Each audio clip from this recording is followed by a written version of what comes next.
네, 오늘 도움 말씀 주실 두 분 소개해드리죠. 김필성 변호사, 신인규 변호사 나오셨습니다. 안녕하십니까? 네, 안녕하십니까? 네, 어서 오십시오. 자, 오늘 국민의힘 최고위에서 권성동 원내대표와 배현진, 윤영석 최고위원, 성일종 정책위의장 등 재적 최고위원 7명 가운데 4명이 나와서 상임 전국위 그리고 전국위 소집 안건을 가결했습니다. 자, 그런데 배현진, 윤영석 최고위원 같은 경우는 사퇴 의사를 밝혔는데 사퇴서가 접수가 되지 않았다는 이유로 최고위의 의결을 위해서 회의에 나왔죠.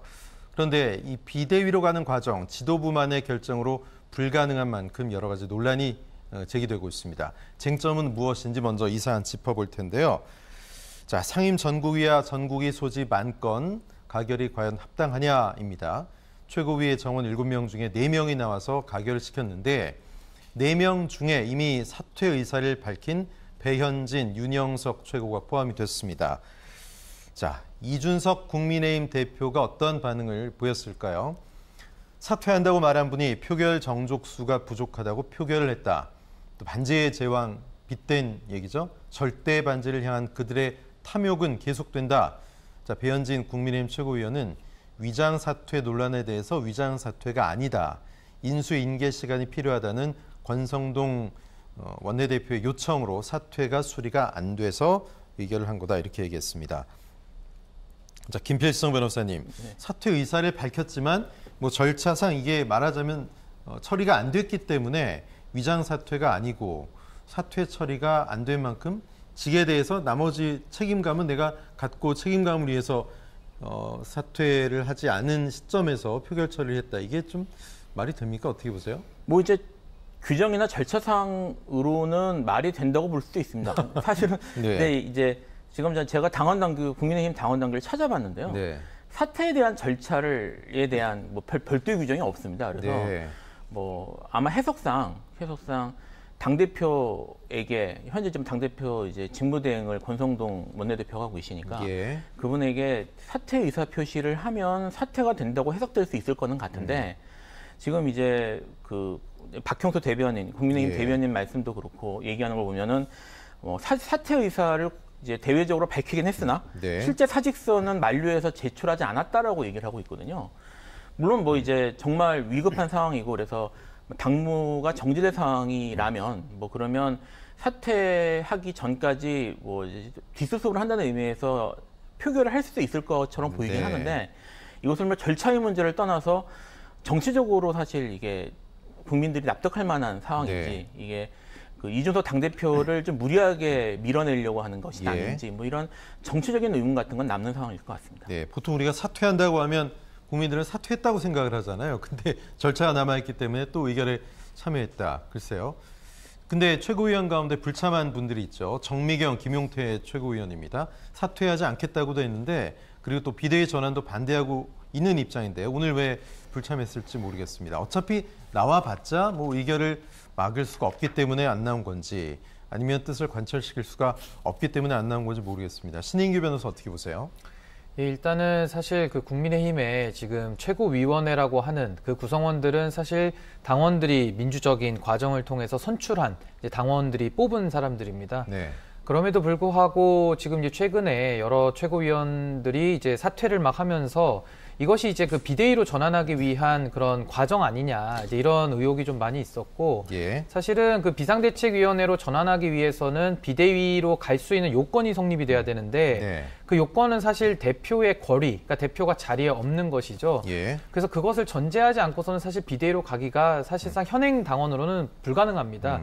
그래서 그 부분에 대해서 지금 뭐 논의가 많이 있어서 이제 최고위의 이제 기능 상실이라는 그 조항을 이제 어떻게 해석하느냐를 놓고 이제 논란이 있는 건데요. 사실 이런 뭐 최고위원 사퇴라는 것도 무슨 이것이 뭐 고용관계 이런 것이 아니기 때문에 뭐 수리되기까지는 뭐 효력이 발생되지 않는다 이렇게 해석하는 건 상당히 좀 네. 궁색한 해석이고 사실 사퇴를 하게 되면은 그 재적에서 빠지는 것이거든요. 그런데 지금 국민의힘의 지도부들이 보이는 모습은 상당히 국민들 앞에서는 여러 가지 해석상 논란을 낳는 그런 모습들이고 예. 또 한편으로는 권성동 원내대표도 직무대행만 사퇴하겠다 또 이러면서 상당히 혼란을 많이 가져왔습니다. 왜냐하면은 그 원내대표라는 지위를 가지고서 사실 권한대행을 이제 그 직무대행을 했던 것인데 그것이 부분적으로 사퇴될 수 있는 것이 아니거든요. 네. 그래서 이런 부분들이 지금 총체적으로 문제 제기되면서 상당히 좀 혼란스러운 상황이 있습니다. 예, 그야말로 총체적인 문제입니다. 또 어쨌든 뭐 국민의힘이 전국위 소집 안건 등을 의결했습니다. 이르면 5일쯤 상임 전국위원회가 열릴 것으로 보이는데 이 자리에서 비대위 체제 여부가 결정되는데 지금 말씀하신 신인규 변호사께서는 SNS에 이거 뭐 비대위란 초유의 꼼수다 이렇게 말씀하셨고 또 비대위 추진은 당원 당규 위반이다 이렇게 말씀하셨습니다. 어떤 이유로 이런 글을 쓰셨습니까? 사실 이게 처음 어디서부터 꼬였냐면요. 네. 그 당대표가 윤리위에서 징계할 수 있는 대상이 되느냐. 예. 이제 거기서부터 사실은 출발을 한 겁니다. 뭐 여러 가지 해석상 논란이 있었습니다만은 이준석 대표가 사실상 수용한 듯한 모습을 보이면서 네. 지금 당원권 정지 상태로 된 것이거든요. 그래서 당원권 정지가 됐기 때문에 당대표의 임기는 내년 6월까지 살아있고 이준석 대표가 이제 뭐 내년 1월 정도 되면 이제 다시 돌아오는 걸로 이렇게 돼 있기 때문에 네. 지금 국민의힘의 당원에 의하면은 대표가 없을 때는 권위라고 불러서 권한대행을 하고요. 예. 지금과 같은 상황에서는 사고기 때문에 직무대행이라고 부릅니다. 그래서 네. 두 가지 개념을 별개로 지금 구성하고 있는데 그래서 그 권성동 원내대표가 직무대행을 지금 하고 있거든요. 그러면은 직무대행 체제 안에서 지금 이 지도부를 불신하겠다라고 한다면은 가장 예. 자연스러운 모습은 원내대표를 사퇴하면 됩니다. 네. 원내대표를 사퇴하면은 새로운 원내대표를 또 뽑을 것이고 그 원내대표가 최고위에 합류하면서 또 직무대행을 하게 돼 있거든요. 네. 그러면서 사퇴한 그 최고위원들의 자리는 당헌의 27조에 의하면은 보궐선거를 하게 돼 있습니다. 그래서 전국위원회를 열어서 보궐선거로서 사퇴한 분들의 자리를 채우면 될 일인데 예. 지금 그렇게 가지 않고 이 지도부 자체를 흔들겠다 지금 이렇게 나오면서 이준석 대표를 사실상 당원권 정지가 아니라 당원권 제명에 가까운 이제 효과를 이제 우회적으로 내는 거 아니냐. 예. 지금 이러면서 당내에서 좀 갈등이 많이 지금 촉발되고 있는 상황입니다. 네, 김필성 변호사께서 당원 당규 찾아보셨다고 했는데 네. 사실 비대위로 가는 과정 일단 비상 상황인지 어떻게 보느냐에 따라서 그게 되게 중요할 텐데 지금 말씀하셨듯이 당 대표가 거리되거나 최고위원회 기능이 상실한 경우에 발생한다. 근데 이게 지금 요건에 합당하다고 보십니까? 이것도 좀 해석하는 여지에 따라 문제가 많을 것 같은데요. 지금 신규 변호사님이 일부 말씀하셨는데요. 네. 좀 더 이제 좀 구체적으로 말씀을 드리면 예. 현재 지금 그 당원 제96조에 국민의힘 당원 제96조에 비상대책위원회에 대한 규정이 있습니다. 예. 거기에 어떻게 규정이 있냐면 당 대표가 거리되거나 최고위원회의 기능이 상실되는 등 당의 비상 상황이 발생한 경우 네. 이렇게 돼 있거든요. 이게 이제 그 입법 기술적으로 이렇게 돼 있으면 당의 비상 상황이라고 하는 것은 당 대표가 권리되거나 최고위원 회의의 기능이 상실되는 등에 준하는 사태가 벌어져야지 네. 이제 해석상 비상 상황이라고 볼 수 있는데 현 상태가 그렇게 볼 수 있는지 여부가 사실 문제될 수 있습니다.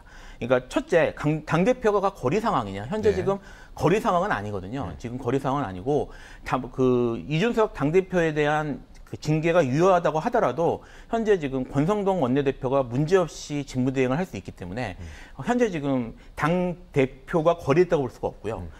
이제 결국 해석 문제는 최고위원회 기능 상실 또는 이에 준하는 상황인지가 문제가 될 수 예. 있는데 지금 아까 이제 지금 이 꼭지하기 전에 말씀하셨던 것처럼 전국위원회를 소집하기 위해서 또 사퇴하겠다고 했던 전국 그 최고위원회 위원들이 모여가지고 회의를 했단 말입니다. 그러니까 이런 상황 자체가 최고위원회 기능이 정지됐다고 볼 수 있는 것인가?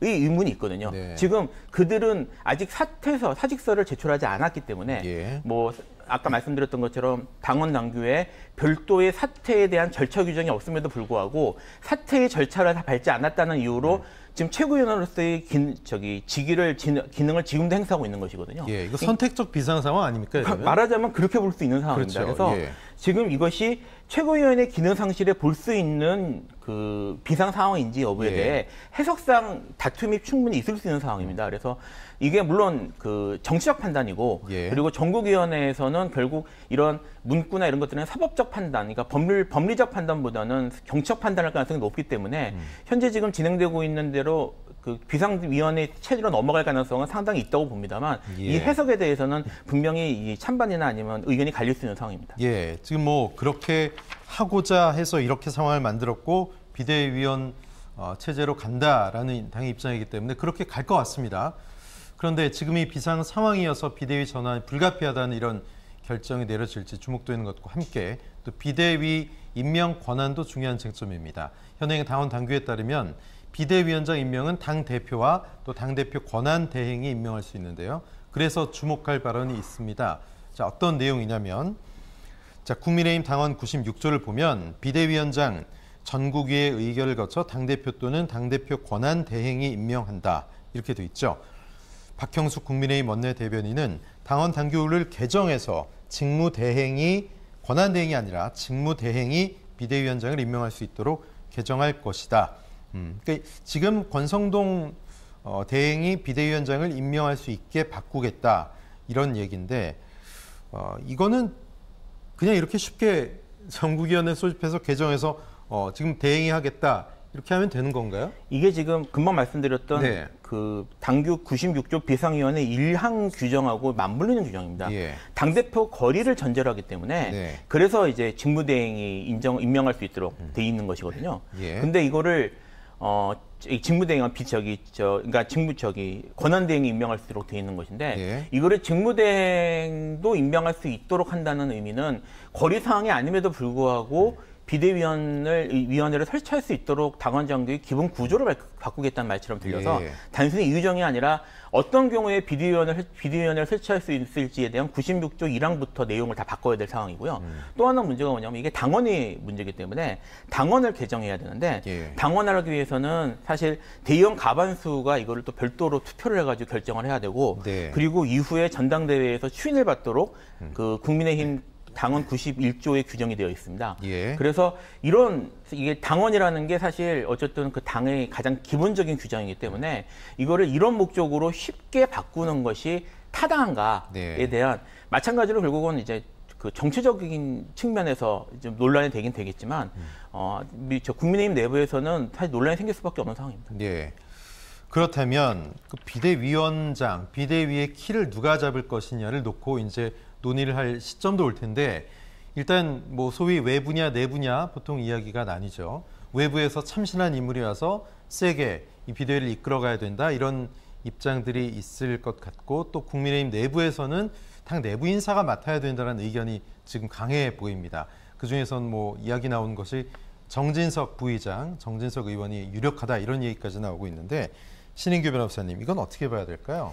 저는 그 아까 말씀하신 그 김필사 변호사님 설명에 조금만 부연을 드리자면은 사실 직무대행이라는 걸 개정해서 넣겠다는 것 자체가 지금 거리 상태를 본인들도 인정을 못하는 겁니다. 그래서 사실은 비대위로 갈 만한 명분이 없는데 비대위로 가고 싶다 보니까 그 명분을 자꾸 만드는 것이거든요. 그렇죠. 그러니까 어떻게 보면 비대위는 비상 상황에 대처하라고 만든 것인데 오히려 비상 상황을 만들어서 비대위를 그렇죠. 지금 가고자 하는 이제 이런 논리가 되는 게 하나가 있고 또 하나는 지금 어떻게 보면 현행 당원 당규를 지켜야 되거든요. 뭐 당원 바꿀 수 있습니다. 그런데 지금처럼 비대위라는 답을 정해놓다 보니까 사실은 이런 규정들을 임의적으로 바꿔서 사실 소급 적용하는 이런 형태의 모양이 되기 때문에 이건 상당히 좀 매우 좀 국민들 앞에 좀 부끄러운 모습이라고 저는 볼 수밖에 없고요. 그 비대위원장 같은 경우도 아마 정진석 그 부의장은 국회 당직을 맡고 있기 때문에 아마 현실적으로는 좀 많이 어려울 것 같습니다. 그래서 지금 이름이 나오는 분들로는 뭐 조경태 의원, 오선의 조경태 의원이 이름이 나오는 것 같고 뭐 외부 위원은 배제하기로 했다. 뭐 이 정도까지가 현재 당의 입장으로 이렇게 알고 있습니다. 네, 그럼 이준석 대표의 반응도 궁금한데요. 이준석 대표가 과연 어떻게 대응할지 모두 관심입니다. 이 대표가 비대위를 막기 위해서 할 수 있는 방법들이 뭐가 있을까? 그런데 오늘 김용태 최고위원이 이런 뉘앙스로 말했습니다. 법적인 문제로 법정까지 끌고 가지는 않을 것 같다. 왜 이런 예상을 했는지 모르겠고요. 신 변호사님은 이준석 대표랑 뭐 연락 좀 해보셨습니까? 지금 이준석 당대표는 지방을 아마 순회하는 걸로 알려져 있습니다. 아마 본인의 입장을 페이스북을 통해서 간헐적으로 내는 것 외에는 이제 본인의 입장을 알 수는 없는 상황인데요. 아마 지금 이 당원 당규를 심각하게 위배해 가거나 아니면 절차적인 하자를 보완하려는 움직임이 있습니다만은 그 자체도 또 다른 문제가 될 수 있는 이런 상황 속에서는 이준석 당대표는 뭐 법적 대응 말고는 지금 현실적으로 할 수 있는 부분이 없다고 볼 수 있습니다. 예를 들면 윤리위에서 징계를 통해 가지고 이제 소위 말하는 학생이 이제 정학을 맞은 건데 지금 그 정학의 상태를 반을 없애버리면서 그냥 아예 퇴학을 지금 만들어버리는 지금 이런 상황이거든요. 그런 상황 속에서는 그 학교를 없앤 책임에 대해서는 분명히 책임을 물어야 될 것이고 거기에 대해서는 이제 민사적으로 이제 가처분 신청이 있는데 그 가처분 신청을 통해서 법원이 제동을 건다고 한다면은 지금 이러한 모든 움직임들에는 브레이크가 걸릴 겁니다. 네. 그렇게 되면 이제 원래대로 이제 복귀가 되면서 또 다른 이제 당의 혼란이 또 예상이 됩니다. 그래서 예. 이준석 대표가 또 어떻게 뭐 선택을 할지는 모르겠습니다만은 지금 남은 것은 이제 법적 대응 밖에는 카드가 없다. 지금 이렇게 보시면 될 것 같습니다. 예. 이 대표가 가처분 신청을 할지 안 할지 뭐 모르겠습니다만 윤리 징계에 대한 가처분 신청과는 다르게 이 비대위 전환 부분에 대해서는 과연 법원의 어떤 판단을 할지 모르겠습니다. 보통 법원이 뭐 종교적이라든가 아니면 이런 정당 문제 좀 주저하지 않습니까? 어떤 판결을 내리는 데 있어서? 그러니까 이 케이스는 아까 말씀드렸던 것처럼 현재 당원 당규의 해석상 비대위원회로 전환하는 것이 타당한지에 대해서는 분명히 들여다볼 구성이 있습니다. 이런 건 사실인데 지금 말씀하신 것처럼 그와 별개로 매우 정당 내에 매우 정치적 판단이나 정치적인 그런 견해들이 또는 뭐 좀 파벌성 이런 것들에 관계된 부분에 있어서 법원이 적극적으로 개입하는 것이 그 자체가 타당한지에 대한 논란이 있을 수 있거든요. 법원이 이 문제에 있어서 적극적으로 개입할 가능성은 제가 보기에는 없을 것 같고요. 결국 이런 문제는 국민들 앞에서 그 국민의힘이라는 정당이 정치적으로 책임을 져야 되는 게 아닌가 뭐 이렇게 판단할 가능성이 없다고 보이긴 하는데 사실 이제 국민의힘 바깥쪽에서 볼 때는 뭐 저 주변에서 제가 그런 얘기 들었습니다만 사실 이준석 대표가 그 최근에 있었던 중요한 두 선거에서 다 크게 이겼고 뭐 어쨌든 뭐 대선은 큰 차이는 안 났다고 하지만 어쨌든 대권을 가져왔고 선거에서 이겼고 특별히 그렇게 흠을 잡을 만한 그런 게 없는데도 불구하고 지금 하는 걸 보면 앞선 두 선거에서 모두 패배한 정당인 것처럼 지금 행동하고 있다. 이게 이해가 안 된다는 사람들이 많습니다. 그러니까 오히려 이제 국민의 입장에서는 사법 리스크보다는 이 현재 지금 상황이 국민들 입장에서 납득할 만한 상황인지 이런 정치적 리스크 부분에 있어서 좀 더 신경을 쓰는 게 맞지 않을까 싶습니다. 그렇군요. 자, 비대위 체제를 선언한 국민의힘 과연 어디로 흘러갈지 지켜보겠습니다.